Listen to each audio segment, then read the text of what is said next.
Nhyiraba Kwadwo Sammy B. Meni ahofedua.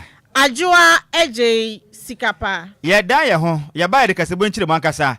Ebeto aso e de asomo. DL News.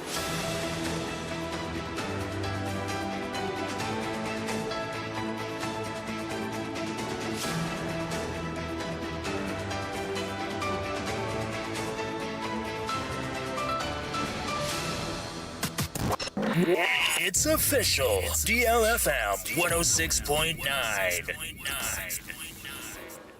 Yamamu akwaba. Afi 2 minute ne share your Facebook no so a. Ne ye DLFM 106.9 kase bo no. Ehumfoni ene video sa wodo nyina nam so benya bi ne watimi ahwe ediamayen. Yen hye kase bo na yen hye asem. FM free etifedo matenim mekira boko. Na meka sei enkrabato DL kase bo pono so e kire mu sem. Ene ema ene mpanifo amfie ekwa ne mu yepam. Ene nipa hodo be mu watifedo matenim boko. Asojafo akwa akoto de ahye omo so. Esibra mo no pa anya semkuma. Na sa sojafo yi every 11th mechanized battalion ho na mo fira ma moden. Ebolo mboko amo kire mi sa addition etu na mo bone bintini senti. Omo akọ papa wono musum atwema de asu omo so aboro wono ma. E pra addition prepare no emu aden ye pam.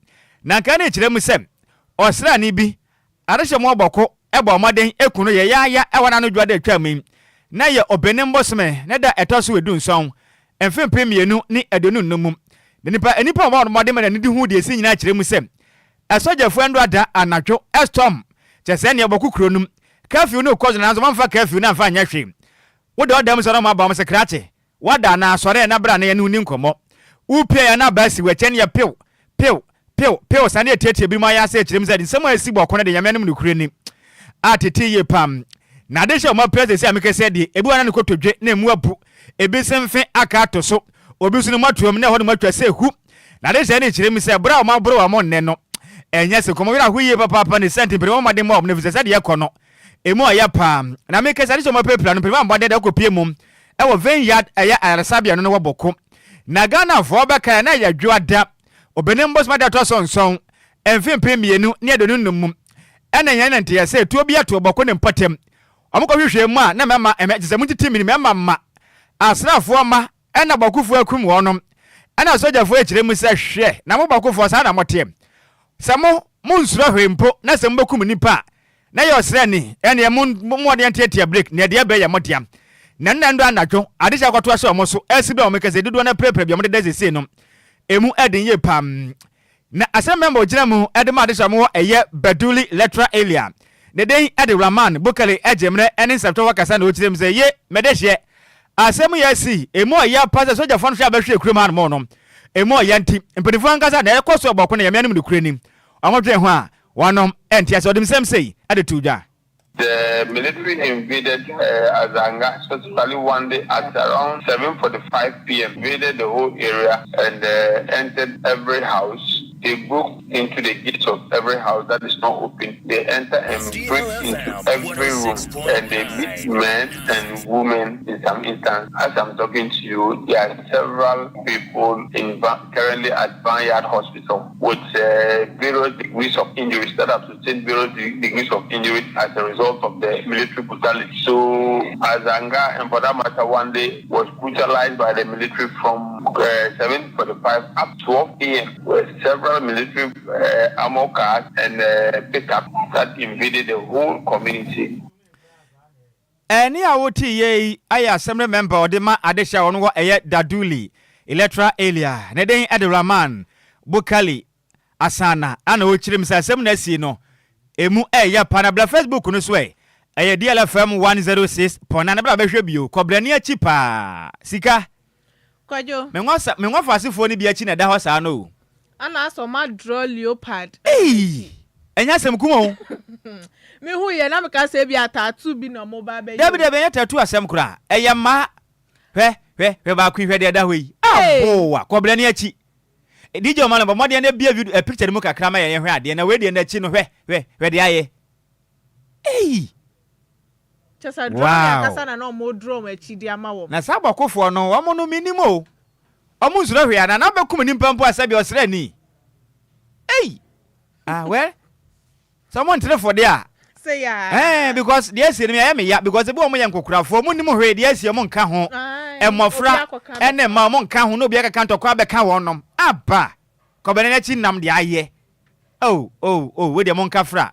Bako mo nka fra de kwa so de mo so na mudue bo. Mo ma tu antwa. Munya hunta na yenya mo hwani efise de akọ so ya me yem hyehye me ma mo dodo me nwofa ase. Mo bre. Oh. Isika yenko ya ni mo wae. Yanto akase bone so na Inspector General of Police Mr. Christian Tete Yohonu ene de Adwoa Sammy de tosudu nkru won fimpimienu ni aduonunum yi waye nsesan e de afa management any operational control e de Ghana Police Service na ye nipa aduasa ba ko a wayi wom ye COP Mrs. Mame Yatiwa Adodankwa ona ye Director General ye RMP COP Mr. Paul Manley Arini Service Workshop Accra COP Mr. Daniel Kwame Efriye, Director General PSO. COP Dr. Ernest Kwabena Owusu, Director General SVCS. COP Mr. Mohammed Fuseni Suraji, Director General MPD. COP Dr. Saibu Pabi Gariba, Director General Technical. COP Mr. Michael Inketia Frempong, Director General Finance. COP Mr. Asumedu Ochredakun, Director General PPSB. COP Mr. Idi Lansa Seidu, Director General Welfare. COP Mrs. Faustina A.K. Ando Kofie, Air Commandant GPCSC Winneba. COP Mr. Joseph Oklu Jamira, Air Director General LMP. COP Mr. Peter Baba Atini, Air Director General PID. DCOP Dr. David Ajiman Ajim, Director General ADMI. DCOP Mr. Vancy Gariba, Director General OPS.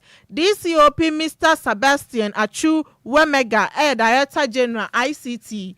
DCOP Mrs. Lydia Yakodonko, Director General CID.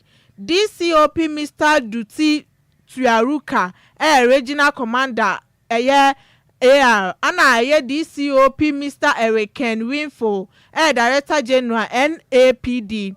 DCOP Mr. Gabriel Prince Wabu, Director General MTTD. DCOP Mr. Ahen Kwesi Ano, Director General SD.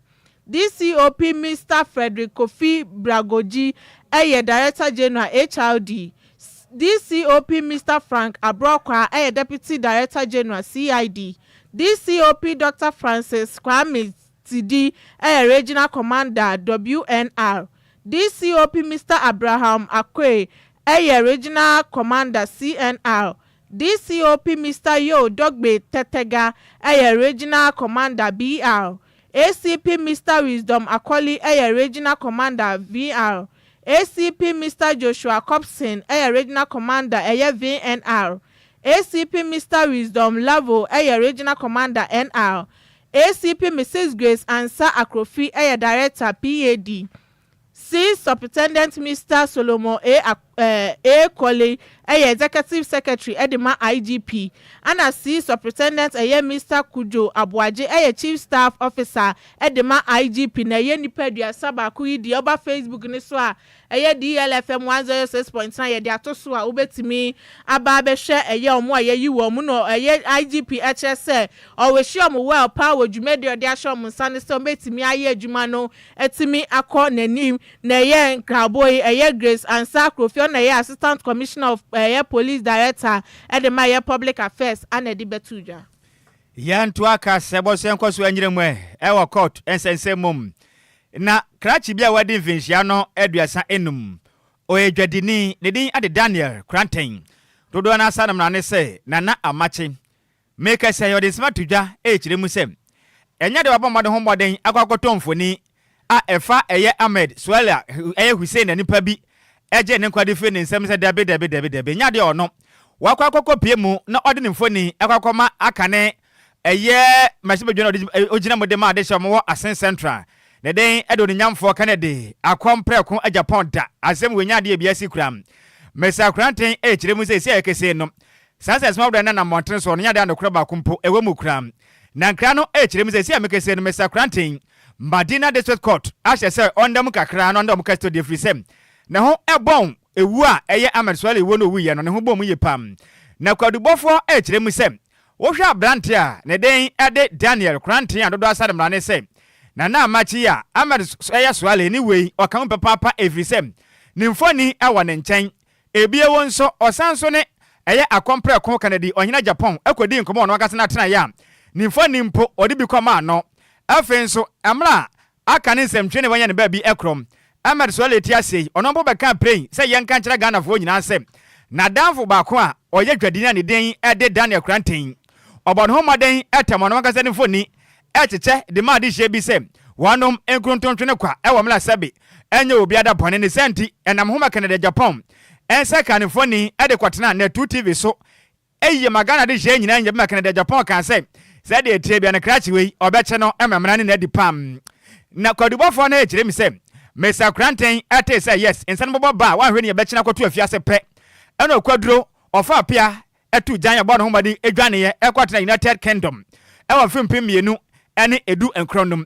na wanom ekire mi sɛ na watwe adam ɛna omunya ne kra sɛ ɛyɛ krachi a ɔyɛ dwani ne din ade Daniel Kranten kwa bepiem awa amasaman awa match busumin ne da na ɛtɔ edu nom emfimpim mienu ene aduonu enum na mo munya nkrebe mo made Kwadwo ano ekire mi se krachi asem we hu bo mo nti mo made na kopiem na court entra wonsam isum na nazo court ko asetena no wade mo kire mi se krachi ne nsam eye Daniel eye Kranten Adwoa Sammy ne se na amachi no nyakopo ya adoma oferiso abusuma de animan ne de kamba tenase ne ahwe bia susuan ade bodo hono befa so ba kwakwa de afiase so no ena boy ma Amerswale wo ne course wana se wonka ho no emre ene nkrabia ene beche na lawyer ne ogina mu ade ma Daniel Kranten ne den ade Kofi Esere wakase ekire mi se Madina de so court na de amoye no wontia sacrifice ne Kranten ne de nya de abone ne agudie na omoka no oni mu we kra na ogimre ene sentrefo ekasai.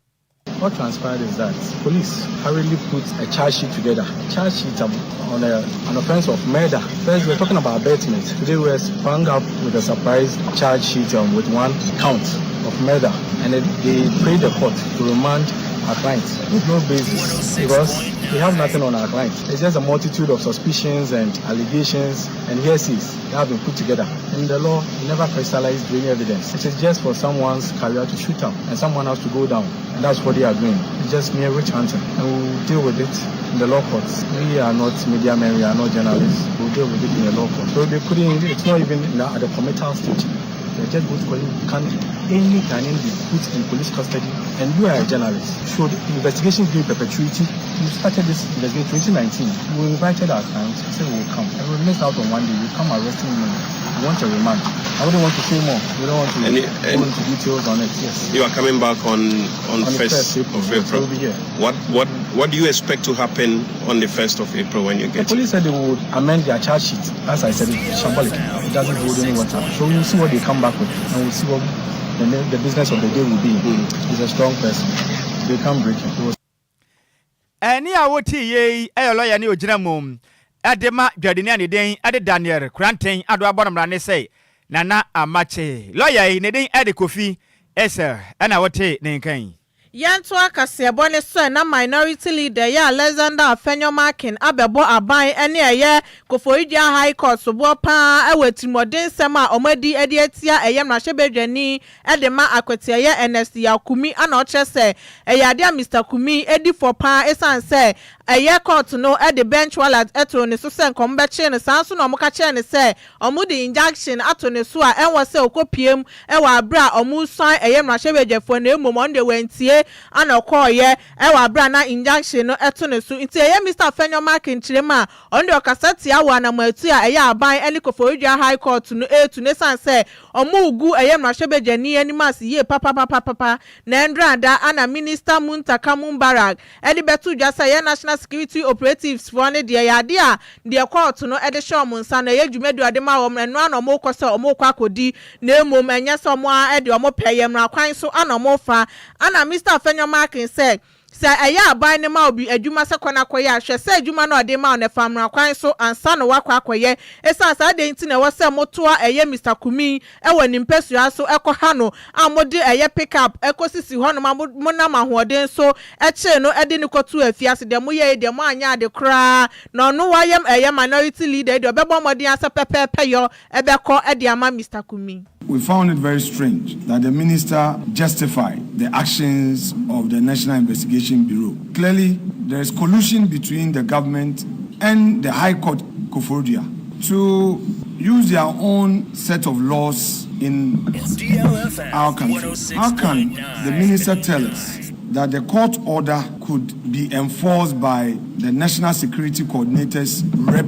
in Eastern Region, and the rep, upon receipt of the so-called court order, also forwarded it to the National Investigation Bureau? With the greatest respect, that is not how our laws work. When there is a court order, it is for the registrar to assign a bailiff for the purposes of enforcing the order.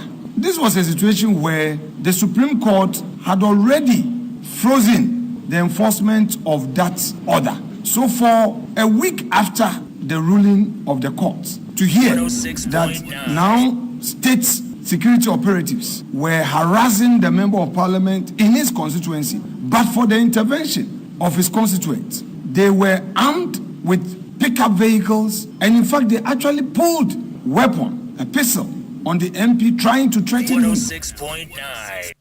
And near Uti ye a minority leader Alexander Afenyo Makin.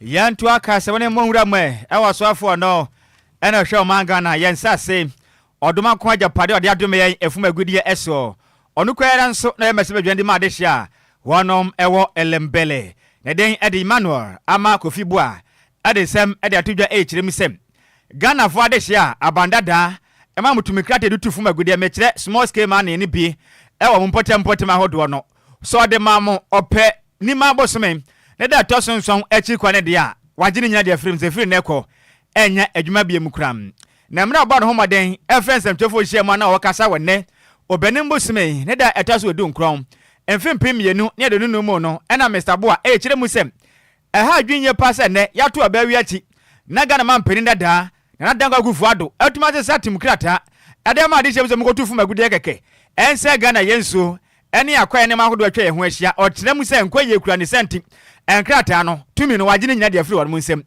o kyerem asa na motu otu ye ne nya no nkwa na adwen omam ka biewom mekire Environmental Protection Agency etwere tia ne se EPA ana afinso asahwe manga na yakwa yeso Forestry Commission ene bia asahwe yensu osuom Water Resources Commission for na bo maden eka kire ne se kwen Adwoa galamse ni faso a ekwaso na nya de penti onjeje small scale manners ni nyina tumi krata afiri won service nansen no galamse na moya na irresponsible efa kran paso kra na yemo maden trasem eni hye na mahofro kra ama kofisibu akase kirem sem wo makoso abadwumaden no ma hwehwe nipa no esensemu eno achi nso ono be fantetie mu a chekere no pa mo hu kwen foto me faso a fuma gudu no betu ante sa pare tumi krata ndem sanka ne ne ana wono msaka no echena kra. Based on the advice and the recommendations of the key committees, jointly with the minister, supported by the EPA and the Minerals Commission, the Forestry Commission, Water Resource Commission, we are taking the following steps. We are going full steam ahead to revoke all licenses based on the findings. All licenses, small-scale licenses that were issued from December 7th is hereby revoked. Whether you have EPA licenses, because the finding is very clear. Those licenses from December 7 were rushed, the due processes were not followed, and the right things were not done. People will have the opportunity to appeal to make sure the right things are done. But our whole focus is to make sure that the right things are done against illegal activities in our water bodies. I'm proud to inform you that we announced at the beginning, when I took office, I went to Parliament and announced that 9 of our forest reserves were completely taken over by thugs who are destroying our forest. I'm proud to tell you, with the cooperation of the security agencies, the military, we have taken back 7 of these 9 forest reserves. Ne kwakura mo no ana ama kofibu akasemu ana wo kire mesem Ghana man peni dada na adada nkwa kufu ado ekofa adwumade bi ba yedi adaso na community mining scheme na ya de pank beboa ema galamsei ena afinse fuma gudu ayetu a yetu o wankasa mpotem nanka boa na de hye na mo asa mensina hodo mu nanka mo so anya kwanya atubim nanso kyerem se eba yi amafo bia bagye aboso oma mo mensina hodo mu mpo a yetu galamse o mankasa kurom no mo nya bintu ana mo aso aya hye saa na manyofo ne nimpa bi ase mo mfi me ahodo bi ne abrofo yetu nti saa tumi krata na wagye ne nyina eno so saa community mining scheme no wagu no ombese ne den aba ye no small scale mining cooperative na aboa ma adehye mo potem ahodo a efuma gude tu okoso manya kwanya tubi na omatu nso matu kwampa so maboa my Ghana efuma gude ye tu di say yenso ni akwaye no eto etimi etwa. The existing community mining schemes are in name only, as I've said, although the basis for which they were funded were to benefit the community. However, the findings indicate that this is not the case. They had to be disbanded and replaced with small-scale mining cooperatives that actually serve and benefit the communities. These cooperatives will be formed after due diligence with the communities involved, properly represent the communities. So, in other words, the community mining schemes that were giving small-scale mining, the investigation across all these mining communities is very clear. They do not represent the communities. And so in that case, we with immediate effect, banning all of that, basically, and reviewing them and turning them into community mining cooperatives after due diligence and engagement with the communities to make sure that indeed those are community representatives. Eni awutie oswafo no ana hwe o mangana yansase yakwaye NFA efom agudie etuo so no ekra yanso na ye mahye badwane ede ma de hia wonom ewo elembele ewo atemantem na den ede Emmanuel ama kofibua ne na wotie wi na yegina we som na ya dan ye ho akwaje na boafo nkrato ye ba kasebo no ye beto aso.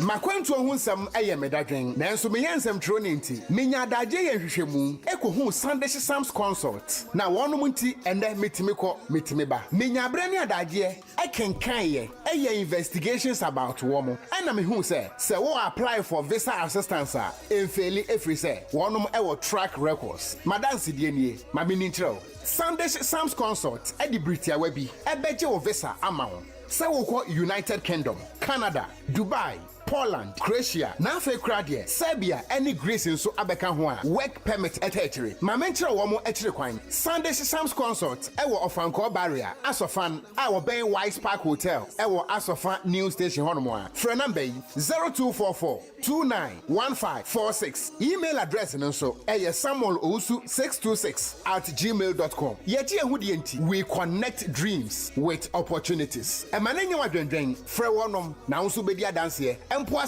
media. DLFM 106.9. Yamamu akwaba afiyanke kama dwenkyire ni biem awo Facebook no so emfa emamom wei efri piaga nchen ana wo kyire mi se galamse ni de Ghana man penifo na si form na tuontwa efise de yekono emwa oman Ghana ne kan krokra Kofi Parliament say galamse no se ye nkuna galamse no bekum ye pa ndi ye hwe ade ye kyena ye pe ho de entena kram ha na ye hwe ha sana galamse no ebekun ye da chepe Kofi Parliament edifri aguna Bobby Kuma apa ya dase pa senior Richard ahwe na wo kyerem mi say good event ye Pentecost elder takwade Kwadwo krom de hyekonkrom Kwadwo Nhyiraba Kwadwo Sammy ni Adwoa Agyei Sikapa ka sebo na emu oda pasa no mandam emu oda pa na wo kyerem say nam DJ Ghana man fidie ni so ogwetire station no na Ghana fo nyina etie ka sebo di fie ye DLFM next o kyerem say Kwadwo ne Adwoa o ma ya adwuma pa na ye bo adwuma den ye pa senior won say ya da wase ye pa Ghana ni bebe yadre ya ba won chen sofa na min sofa na asema da hwei esene chema wontumi che no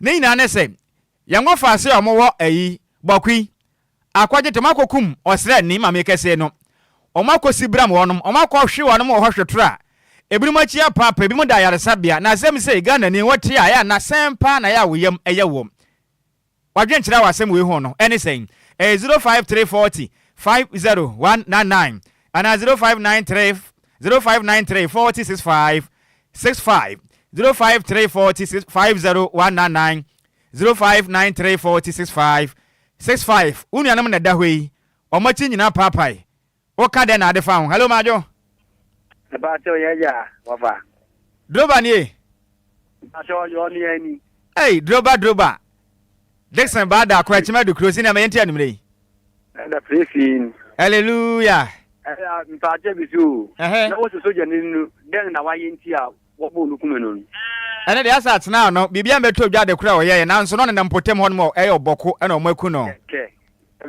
be bibiri ekoso ba be sere bibiri e na soja fo no so be sere won enye omangini nyina na esi enye ubia na okan bia saa jumadi ni sawa ti won se wo ko ne saa be sere won wonye hwem kakra ama anye bia obenya nipe bia wona woje mu pa okay tempa phone ni wo ya wo buru se bi bibiri wa won sa won kan bi eno kwase wo kwa won family na kakra nya adwuma me okay me dase pa senior hello majo oh facha me pa wenti me nyina so betimi aba 053405019 and 0593406565 hello majo praise the Lord hallelujah hey senior Kofi ofa ashama damon city senior me yenti anumre ofa Mr. Our life oh hade nyinam kan ne gina so oh ende mutie yetie tidase anum de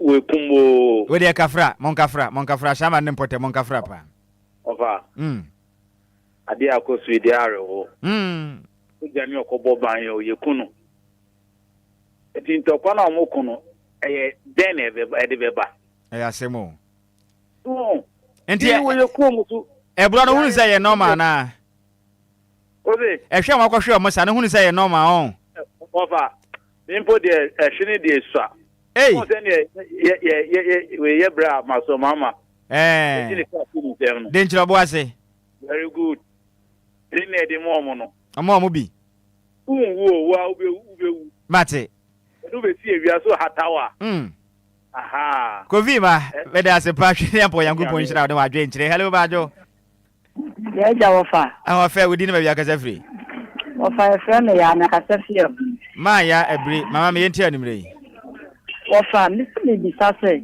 nti no wo mu nim so ye soja ni ana eno ni asem no se na mukokumu mahama o se wa wan se dia wo soja fo be ye enne kuro no kura men kasa ntwanto me kasa agu se no wo mukokumu soja ni wo ma sama se dia wo soja fo ko ye nti so ye ntu ye nwofo na soja fo ni ye no kwa ye ketwa ne kura nka ye na ye ne etsensa na wo mo fansi anyansa wọ́n ní sójà fún mọ́kọ̀ káwọn mà wọ́n mú fa ntẹ̀ nti bọ̀ nípa nkura náà yẹ nti mo ti yá bù náà kùnú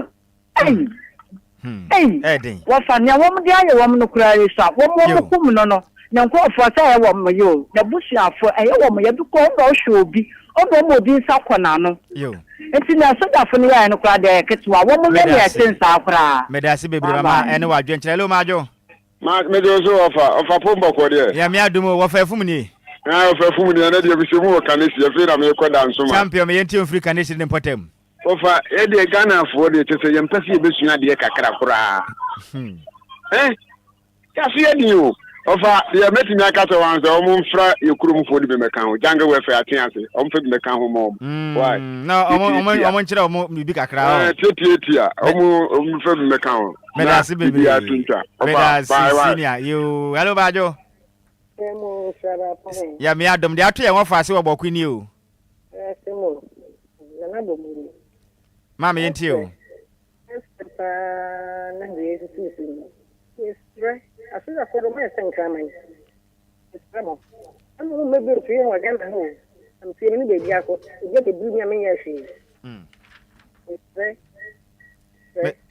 medasi bebre mate medasi bebre ni wa dwenkyere lo majo hello ye jampa cho apom ji sei ya mi admo pani wudi ma bia kasa free ba cha ba kasa ji fete kakraba central region central region nkwantanai sini ampacho me yenti nkwantanai sa no fo no kra me hu de haw mu fipi aban fufuru bi baba su bia nan to kwafi ekufota ya na omukunu chiri omutweniti ya ama aban bless ansa na ohon be ayisu akufo do buy say the same thing mahama so abanso the same thing ede be kuru nu sami me government anka me jan so mu obianku omunku omu yo mate medasi bebre senior na wadwe nkyere we family last call hello majo Papa, good evening. Majo.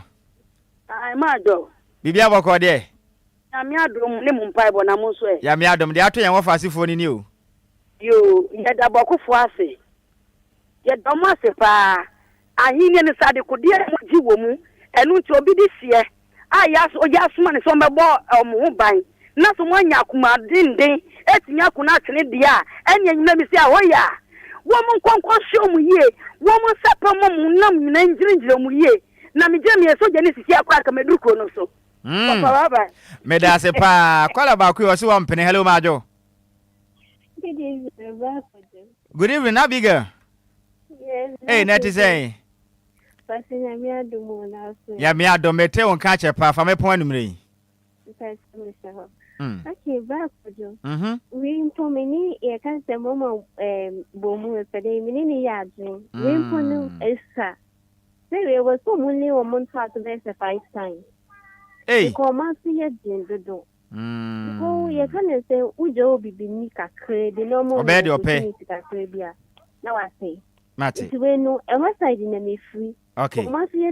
Into mule or mobile 4 times in town. Okay. Me da se bebre Abigail say won so do adwen kire e de ba we na Ghana ni kase bo no ye gina we sunu abunuko mu say pon we mu semufo no eye maize mebel entwene say mu e de ema yen DJ ma de ekopie mu e wo Facebook no so akenkan fo so ye yembienu e dia meje so e takwade kodwekrom twebe wo de hye konkron Nhyiraba Kwadwo Sammy B me ne oba ho fedua Adwoa Agyei Sikapa. Is an emlan ne ye ma ana aha. Yes, asma Apakan jeti atnase ye ne. Black Stars ho no de na ekoso. Akopa ma so nsema nkan so le toaso. E de asem de yeso we DL Power Sports is up next. DL Power Sports. E mu ade, e jawom, dead. Wa choro se be ho no ene be ye ho. Enti ye da yankupo ase. And some mistakes na by in our players side na omutumi equalize ye no inshallah bro ni say mintu mo me ase obehwe na wasiye no madu baby what the direction of Kife's economy here direction me ye na ediko ye ediko win na ma kofa obi aba na ma high diamond na mitianika kind of you are journalists, some of you I think you are doing like you don't go to school. Direction, man. I'm taking Confessor to a good direction. We thank God. We didn't lose in our home today. 4 matches, 1 point. Alhamdulillah. You are taking yourself for bad direction, action, bad caution. Wukudagbe wotro melegbedura no vinyo pogbatofio wotro ya chagamagbado megba no sports ye metwogbo no yimenko enyu DL Power Sports merekuku no wotro ya yomadana grona made na amesia mekprofometofio no chome radio other DL 106.9 sports dimila ye meno wotro ya metwogbo na tamerekuku no engba de radio alegia naneno gia anyami ganyo bi tuobole bo uno ko Facebook e YouTube Bekene minga bo efia no yo beshe wata share kun work sports ni ba egbeji DL Power Sports update menkwa bo fai bekene ni ochemoko ni moko akemoko ni mofia moke radio afo DL 106.9. Good evening to our cherished listeners and viewers watching us live across all our social media platforms. Wednesday evening, we are back on your radio to bring you the best of sports update you will get in the nation capital and beyond. Call DL Power Sports update. So please call a friend to tell a friend to inform the whole family that they should tune into DL 106.9. Ebusi amaminyina we so na enanyumre mema adwon ama wakwaba emfambra enkrampumpu ni mantem ajatum kasafidie kase ba kopeso DL ohaninsia echiripo enkron ukwada anyumre emre wiedu sa gudie mrante yesi enkunya na gudie mnsema yakwa kopedi akoma semufo wajebre watena se wuso asone so enteberi nyina we ye fimni aka die o se mu odu otiefo edi tie se wote o hwefo edi hwe se wo hwe na yen okafo nso no edi kase ya kan ya tena se a ye de ba beso ya gudie wonsam ya chechire ya bode bede ye be sanemu edi egu fam de ma nia ebu mfumpa di adencheche ni adane wo Ghana bibrem ene broni cross wa manone na ye de batami kuchu na yemfa nsem no emfa be down ni ye tena se abribia onim se eye dwumakuo bia dawroma na ye de ensem no eba enti na nwumre kame woni yemfa seda kese aseda chenchirenche emfa Lumba nsupa eye nsu a aba dwama so a Food and Drugs Authority agiatum se emu odemu yakroje kwa onipadua ma ebe nipadua mu adwuma ema hoɔden a wohwehwɛ no onsa etumi aka enti na nwumre utie me nso abenom de enoa ne Lumba nsupa menkonom ya anom de ni bi ema no emfa oyem nsupa de enoa ne Lumba nsupa fiefiem monom dwumadie bia odi bia no fadi mu amotonton so no Lumba nsupa na monton na bibia ebe kama ede amamo dansoma ene ne mpatem atadwomate dende Madam Abanyameche distributor mobenya bi ewo na kache o appear to lane or ben Lumba sport no 0557 349 401 ofanko ene ne mpatem so mama veka kache mobenya bi 0500 680 783 anso Lumba insupano ope bi ato DLFM ya kache ewo Enquires Gbogwa Junction yane Wisconsin International University no ena edi animhwe odi bora yen reception o obabeto abayo tuntum kama kache nse ope Lumba nsupani bi ato obedi wanim na wanya bi ato baby bia obia numbers ya mede betu dwa no fre na mpenifo di bibe gushen mu di abro na nia opese odi ye no odi aye numbers no eye 0355 0 no abo 5 miensa 274757 ana 0577 475343 Lumba ensupa kitemu na nwumre ema yede ensam ne ba from afar kwame afum ekaye yede ensam no eba DJ Omarion Facebook and YouTube or the ant waterfall DLFM 106.9 betumi aba na wabehwe bi mi amede ensam no eba no edin ameje so no ayensu ano de hye Apakan the blessed krebusu entiwe yeba yebesi fam na ya ensam na se edi amount Apakan wo de nyansa de wadiawo wo interview wo kasai wa hobrase wo radio mu kire se wo yo pabe ne wo radio mampa enti yanka jangumani yanshan samna se emfama de asana mpenfo kan no efe aba ene yedie sanso no bofo ane na mo paso no ena yetwa bi ere enti ne obepiem o Ghana ya gudie mo ne de na watching is for the senior men's national team the Black Stars of Ghana esanso omo ena omo mere aso 2026 World Cup Canada Mexico and USA ho ena ebetimi akoso na yibo kese no na watching efiada omoni oma ye friend chat e di game bako ebani enu achi nso ne dwada so omekwa kopie wo Madagascar na omoni Madagascar for e di akwakobo ni entime no kase team na ye set omo boabo mo se ometumi ewini sa two games no na yetumi qualify me no kase de bibia ye set enanwumre me no kase omo training ewo Accra Sports Stadium aye day 3 training na omoye na Henry Asantichum ena ye kasamafo pani edema Ghana Football Association yane no edidi nkomo ne yebisa no se efiti dano kwasia dan yenim se team no ehye campaign ase na efiti dano kwasia da besi ndrani ade eden na akoso camp boy nkomo bibia akoso camp efiti dano kwasia da ebesi ndra training no omoye Yeshasie, Sammy Adwoa Yeshasie Kosiada no nipa from the technical team to the other staff airport to Sunday awaiting the arrival of the players. And anano Kosiada no players no mako edu na ebeka ensa. Intine o se Adwoa Yesha ya homboase. There was a recovery training on Monday that involved 9 players. Kudus was excused from Monday's training. And so we had 9 players in training. And then you see training by, and we had as many as, I think, 13 of the players joining us on Monday night. It took number not to 23. In general, we had full squad in training. Almost it's not more.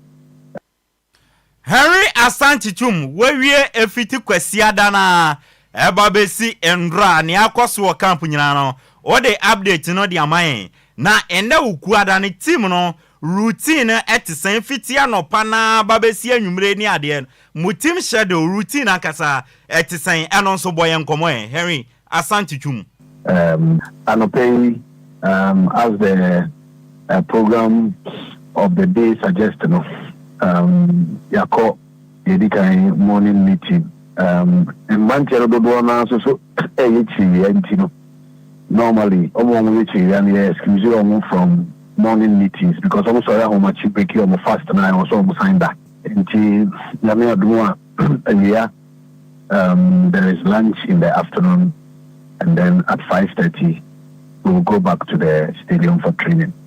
In terms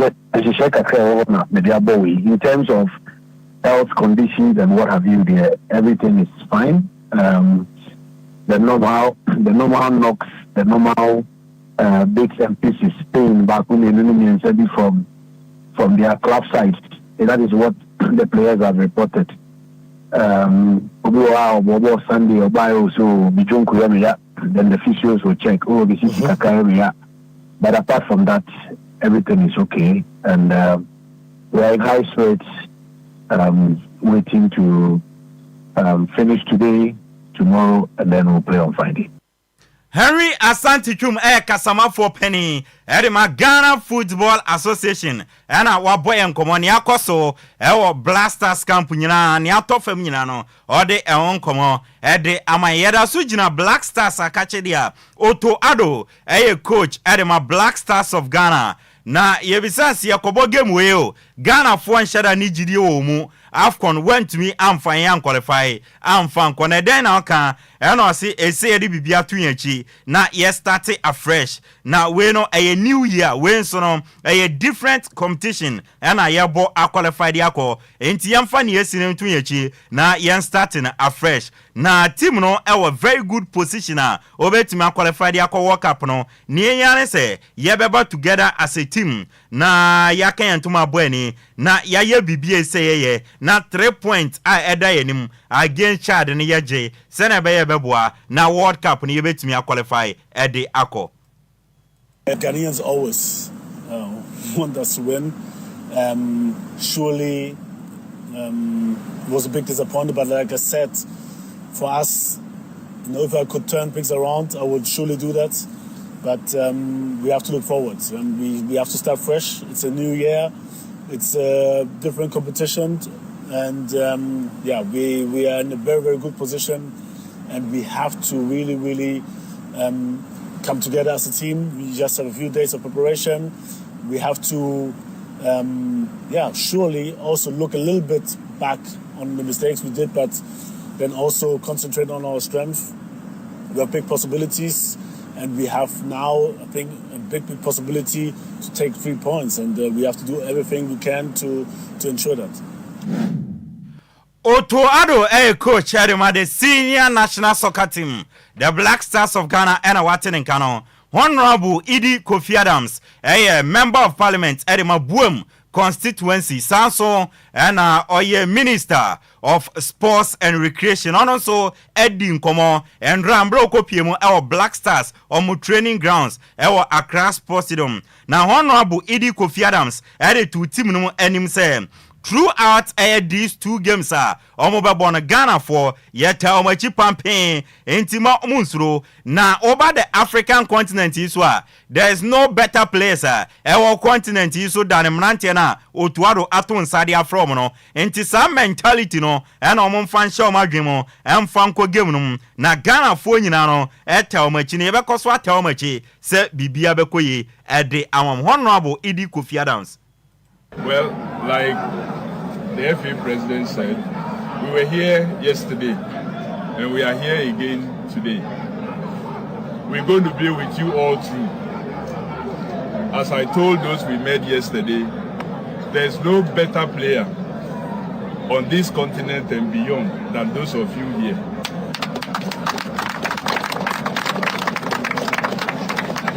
You are the best. That is the mentality you should go onto the pitch with, you are the best. This is a team game. See yourself as the best. If you ever heard anything outside, that should not determine what you do. You are the best. That is the position of the country. Honorable Idi Kofi Adams announced what one is Samsono and Odi Tuja Echima. Or say Black Stars technical team no are sure ni ministry ne say Bibia is somebody to akwema prepare for these 2 World Cup qualified games edi animo. Omodi bibia atoto na akwemo na players no team no omo high spirit mo omo spirit no susum no e wo so ye pa no my ready say ombe give omo all e de amo man se ne be a ye betumi qualify e na honorable Idi Kofi Adams echema wasaka che technical team ne say omo instill a winning mentality and fansha mrante ni team se ne be a 2 games edi animo no ye betumi akwako wini. Mr. Speaker, the Black Stars technical team has assured my ministry that all necessary preparations have been made and that the players are in high spirit, ready to give their all for the nation. This commitment is evident in the call-up squad released by the head coach. Beyond the tactics and selection, the technical team is tasked with instilling a winning mentality in our players. We must restore pride in the Black Stars jersey and ensure that our national team once again becomes a force to be reckoned with in African and global football. Ne krakra no ana honorable Idi Kofi Adams echema okono baby adu na nya bakofo ko anya Blasters for no kwako na Ghana fo nyina no ese ebeka ne yakon we na yende ebe ne se ebeta Blasters na chi na ya bomomome ate o machi sana be ya enkunimde ne be kode ama no enti o sha se de afini fie a eye Ghana mrahye bedwam eye MPs na mo nyina no oto nsade aframu nyina special invitation nyame adoma fiada mo megina stance no emmo Blasters jersey na mo mebo nsem emeshi jama meta team na chi sana be ya nkunimde no ebetimi akode ama Black Stars inti honorable Idi Kofi Adams special invitation or the ama MPs ni nya se fiada emma o memo bia mo be support Blasters. Mr. Speaker, this is a national mission and it requires the support of everyone, including this august house. I extend a special invitation to all members of parliament to join us in the stance as we support the Black Stars in their upcoming World Cup qualifier against Chad on Friday, 21st March 2025 at 7 p.m. at the Accra Sports Stadium. Honorable Idi Kofi Adams, a Minister of Sports and Recreation, and Watten and Council. Now, Rasha Bedwamuano, Honorable Patrick Yaubuama, me MP Bakwa me penasemi papa. Now, Obren was very, very highly respected. Now, Honorable Patrick Yaubuama, a member of Parliament, Edema Okankwe Central Constituency. Now, as a Black Stars for no, ye nishi catch them. Ye wish him the very best of luck. Na munkwana munko den. Obi bia ye involved GFO Black Stars players technical team obi bia. Niesa uye bia 2 games Black Stars ebe win ya just 6 points. A qualify niesa muye bia no. Monye Ghana for the ye wish him the very best of luck. Honorable Patrick Yaubuama. We wish the national team the very best, and we ask the technical team, the management team, and the executive committee of the National Football Association to put in everything that is required of them to ensure that we garner all the 6 points needed to cushion us enough. It's not reasonable. It doesn't sit well with us for a team like Comoros to be beating us back to back. I don't understand. Honorable Haruna Idris's steadfast team in Tamale can beat Comoros.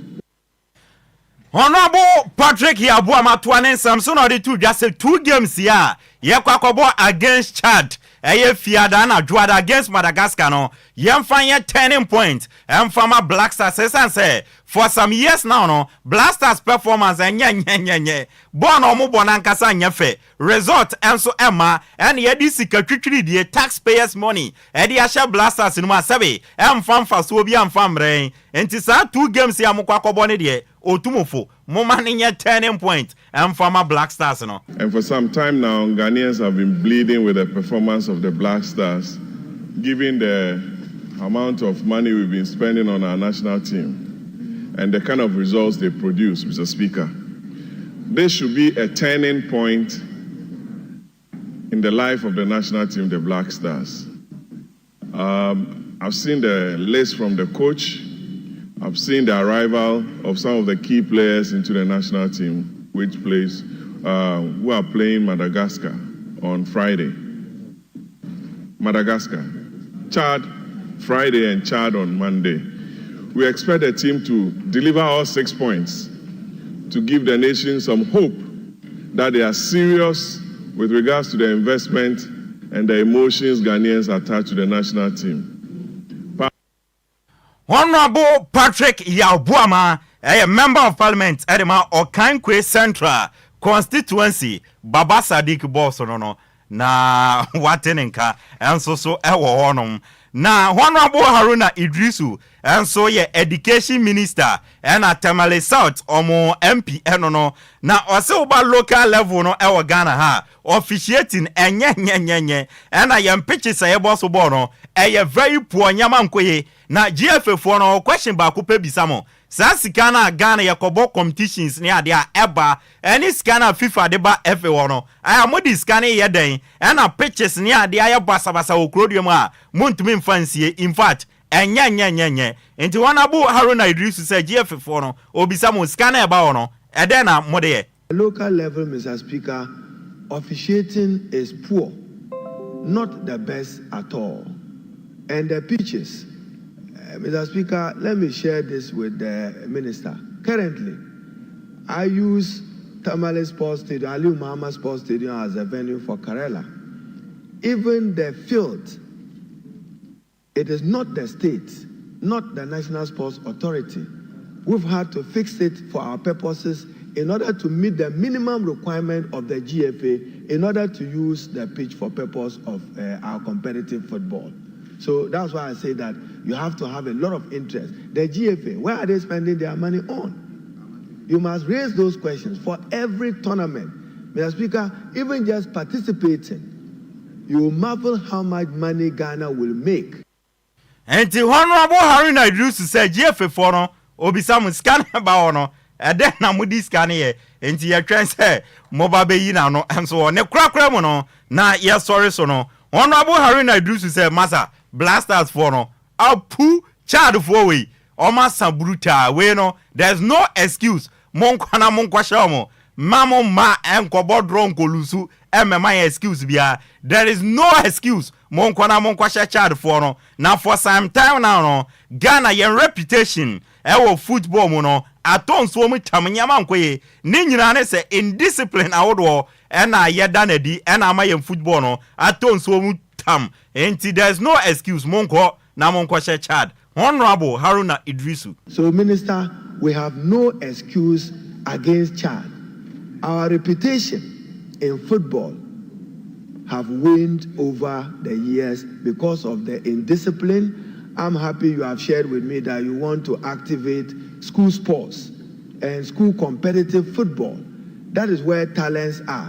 And Mr. Speaker, Honorable Haruna Idrisu, education minister, and where to me attending Kano Ghana Premier League match day 20 outstanding game and there games no eto Jabaskoli Stars etina Fioman should be baby any go Stars ebo my cover comment man to Bechem United eshe kaneba kon haso folk entumante haso folk no asa kwashe reverse gia kwana chi drift as she omo na enanso no Bechem asa she omo ntino omasa ti ashe reverse almost go machi out of France enso etina fie Madrid says kobo me kamino omo timu ba ko Nations FC etina fie aduana kwashe me kaba kwa omo entumante na Samates eshe kanimi no Mediama etimu ba ko Young Apostles enso ene Asante Kotoko ekotie obia entuma mfabo Anthony Yonkwatenem 00 ene PM ebo no nso a ana no nso abodada aha entino Legon Cities ene Vision FC ebo a yede enwonsam ede amao ochina yebeba ne abawi na table no ne enwonsensem nyina no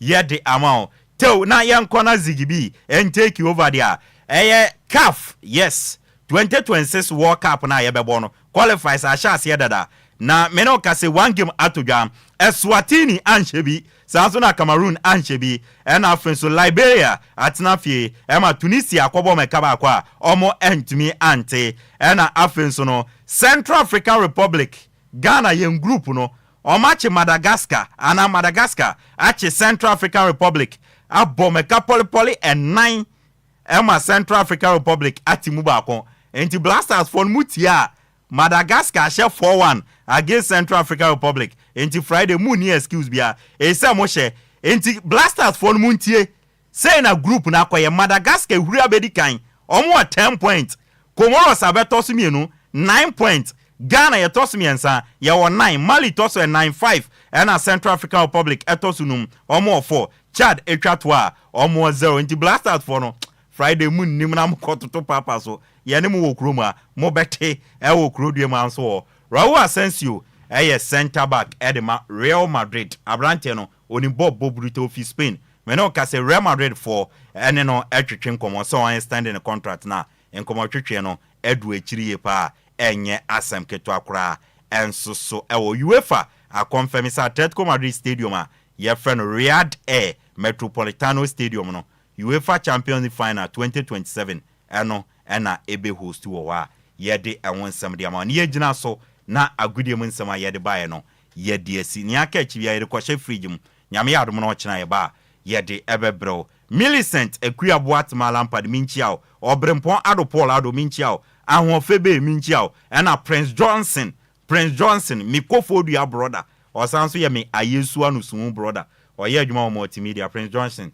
also minchiao enso wo Kwame Afum from afar made us say otaichire yede ensemno edi ebaye DJ Omarion the Yanko Facebook and YouTube mendana say me amede ensemno edi ebaye no edi ameje so no ayensu ano de share Apakan GH the blessed Kimiame Brapeni Mr. Kofi ayeno wa ayensu ano so ateminchia ono wife sister na yakwa die ZGB take over na odi awoso no ababe woso mu a enya sem ketwa stick and stay with Zigibi na odi nwum de ene kasade edi ebremo yakra obibia Kwame